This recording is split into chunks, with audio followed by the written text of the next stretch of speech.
l'avantage de tous ces efforts, que les inégalités de départ soient mieux corrigées, que les vies soient moins empêchées, que les plus démunis soient davantage aidés. C'est là le grand projet que je porte devant vous et avec vous. Reconstruire et retrouver l'élan de notre nation. Ne rien céder aux divisions et au contraire tenir ce cap pour notre indépendance. Cette idée de la justice, c'est française. Et ouvrir ou reprendre pour cela 3 grands chantiers. D'abord, le chantier du travail. Face au chômage, nous avons des résultats inédits et indiscutables. C'est le fruit des transformations de ces dernières années et de nos efforts à tous. Oui, nous avons créé en 6 ans 1 700 000 emplois pour notre pays. Après le succès de l'apprentissage pour nos jeunes, je veux désormais engager la réforme du lycée professionnel pour que le plus grand nombre de nos adolescents et de nos jeunes accèdent soit à des formations vraiment qualifiantes, soit à l'emploi. Nous redoublerons aussi d'efforts pour ramener vers le travail le plus de bénéficiaires du revenu de solidarité active, en les accompagnant mieux, de manière très concrète dans leur vie. Le travail doit aussi mieux payer. En 6 ans, nous avons décidé des hausses conséquentes du salaire minimum ou de la prime d'activité, mais face à la situation que je viens de décrire, aux colères que je viens de rappeler, nous devons agir de manière encore plus violente. C'est pourquoi j'ai proposé de recevoir les organisations patronales et syndicales dès demain matin, pour celles qui y sont prêtes. Et la porte sera toujours ouverte. Et cela afin d'ouvrir, sans aucune limite, sans aucun tabou, une série de négociations sur des sujets essentiels. Améliorer les revenus des salariés, faire progresser les carrières, mieux partager la richesse, améliorer les conditions de travail, trouver des solutions à l'usure professionnelle, accroître l'emploi des seniors et aider aux reconversions. Ce nouveau pacte de la vie au travail sera construit dans les semaines et les mois qui viennent par le dialogue social et les accords très concrets au niveau national, mais aussi au plus près du terrain. Léo.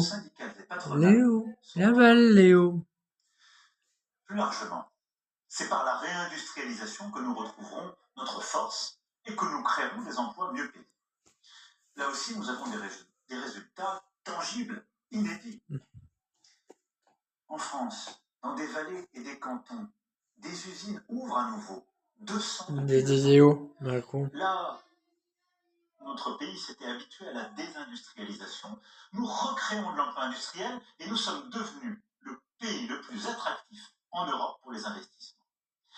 Notre nouvelle économie plus verte, respectueuse de nos terres et de nos paysages, n'est pas un rêve, mais une réalité qui nous permet de créer des emplois et de tenir nos engagements pour le climat. Grâce à la planification écologique qui sera dévoilée d'ici l'été, nous irons vers un nouveau modèle productif et écologique.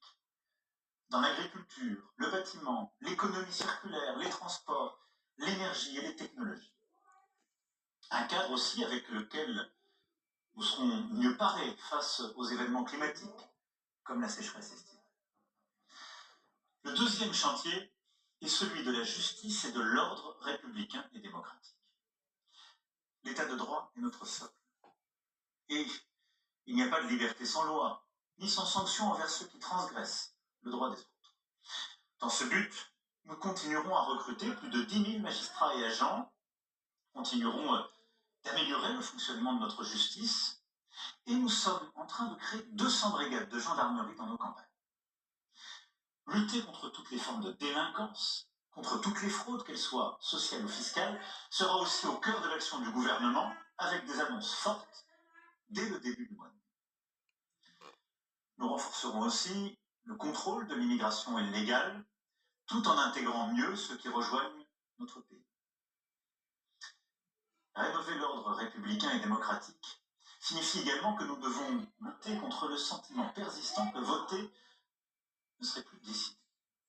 Je proposais à cet égard, en lien avec la présidente de l'Assemblée nationale, le président du Sénat, le président du Conseil économique, social et environnemental, des grandes pistes pour que le fonctionnement de nos institutions gagne en efficacité, mais aussi en participation citoyenne, comme nous venons d'ailleurs de le faire avec la Convention citoyenne sur la fin de vie. Le troisième chantier, enfin, est celui du progrès. Progrès pour mieux vivre. Je veux que chacun d'entre vous retrouve la certitude que nos enfants pourront bâtir une vie meilleure. Et ce sont nos services publics qui devront porter cette espérance, de la petite enfance au grand âge. Dès lors, l'éducation nationale doit renouer avec l'ambition d'être l'une des meilleures d'Europe. Dès la rentrée, notre école va changer à vue d'œil. Pour les enseignants qui seront mieux rémunérés, pour les élèves qui seront davantage accompagnés en français, en mathématiques, pour leurs devoirs et pratiqueront plus de sport à l'école, pour les parents qui verront le remplacement systématique des enseignants absents. Notre système de santé sera aussi profondément rebâti. Depuis 6 ans, 11 millions de Françaises et de Français ont pu bénéficier du reste à charge zéro pour leurs lunettes, leurs appareils auditifs ou leurs prothèses dentaires. Nous avons mis fin au numerus clausus et nous avons massivement investi dans notre hôpital. Mais il faut des résultats concrets à court terme. D'ici la fin de cette année, 600 000 patients atteints de maladies chroniques qui n'ont pas de médecin traitant en disposeront. Et d'ici la fin de l'année prochaine, nous devrons avoir désengorgé tous nos services d'urgence. Et pour les quelques 10 millions d'entre vous qui vivez dans les quartiers les plus défavorisés, dans les zones rurales les plus en difficulté, dans nos territoires d'outre-mer, nous trouverons là encore des solutions concrètes pour améliorer la vie. Mes chers compatriotes, ensemble nous avons fait face à l'épidémie, à de nombreuses crises depuis 6 ans, à tant de périls. À chaque fois, j'ai cherché à libérer les énergies, à protéger les plus faibles, à tenir l'unité du pays, avec le seul intérêt de la nation comme guide. C'est le même esprit de responsabilité qui doit nous animer. Au moment où nous avons à relever sans attendre les défis du changement climatique, du vieillissement, des désordres géopolitiques, des révolutions technologiques comme l'intelligence artificielle ou les algorithmes. On n'a pas eu le nouveau match là. Je me rappelle, il y a 4 ans, presque jour pour jour, pas eu le nouveau match là. Demain. je m'exprimais sous cette forme devant vous. Notre-Dame de Paris venait de brûler. Et je vous disais, dès le lendemain, que nous rebâtirions. Que n'avais-je alors entendu? Et tous les commentateurs nous ont dit, impossible.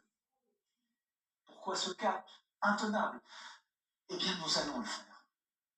Nous allons le faire parce qu'une décision a été prise, mais surtout parce qu'il y a eu la volonté de chaque jour et la mobilisation de tous. Parce qu'il y a eu des milliers de femmes et d'hommes partout à travers le pays pour œuvrer ensemble. Rebâtir. Eh bien, il doit en être de même pour les grands chantiers de la nation. Et c'est pourquoi je sollicite toutes les forces d'action et de bonne volonté, nos maires, nos élus, nos forces politiques, nos syndicats, tous ensemble.